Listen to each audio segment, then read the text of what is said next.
సంక్షేమం పుట్టినీళ్ళు తెలుగుదేశం పార్టీ. అరే సైకోగాడు చెడ్డీలు వేసుకుని తిరిగిన రోజులే అన్నగారు సంక్షేమం పరిచయం చేశారు.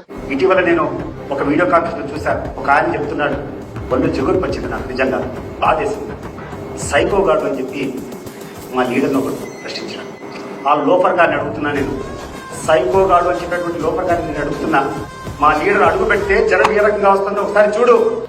ఈ రోజు పల్నాడులో, నిన్న ఒంగోలు జిల్లాలో, మన అనంతపురం జిల్లాలో, ఆ ముందు రోజు కర్నూలు జిల్లాలో, ఎక్కడికి పోతే ఎక్కడ ఆయన అడుగు పెడితే జనం ప్రపంచంగా వస్తున్నారంటే కారణం నేను అటువంటి వ్యక్తిని పెట్టుకొని నువ్వు సైకోగాడని పిలుస్తావా?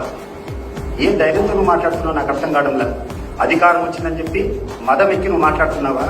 అంటే నువ్వు అరెస్ట్ చేస్తావంటే, లేకుండా ఉంటే నువ్వు ఏమైనా ఇబ్బంది పెడతావంటే భయపడే వాళ్ళు ఉన్నారని భయపడించాలని ప్రయత్నం చేస్తున్నావా? Even if it cost our lives, even if it cost our life, you are ready to fight against your arrogance.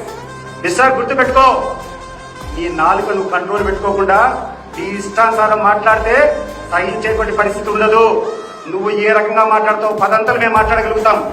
నీ దగ్గర 10 మంది ఉంటే మా దగ్గర 100 మంది ఉంటారు. గుర్తుపెట్టుకో, మర్యాదగా మాట్లాడేది నేర్చుకో, సభ్యతగా మాట్లాడేది నేర్చుకో. ఈ రాష్ట్రానికి 5 సంవత్సరాలు ముఖ్యమంత్రిగా ఉన్నటువంటి వ్యక్తి ఈ రోజు ప్రజల హృదయాల్లో గూడుకునేటువంటి వ్యక్తిని కూర్చొని నువ్వు ఆ రకంగా సంబోధిస్తావే, నిన్ను ఎట్లాంటి అటు మాకు చేత కాదనుకుంటున్నావా? సాధించుకో ఇటువంటి చేష్టలన్నీ.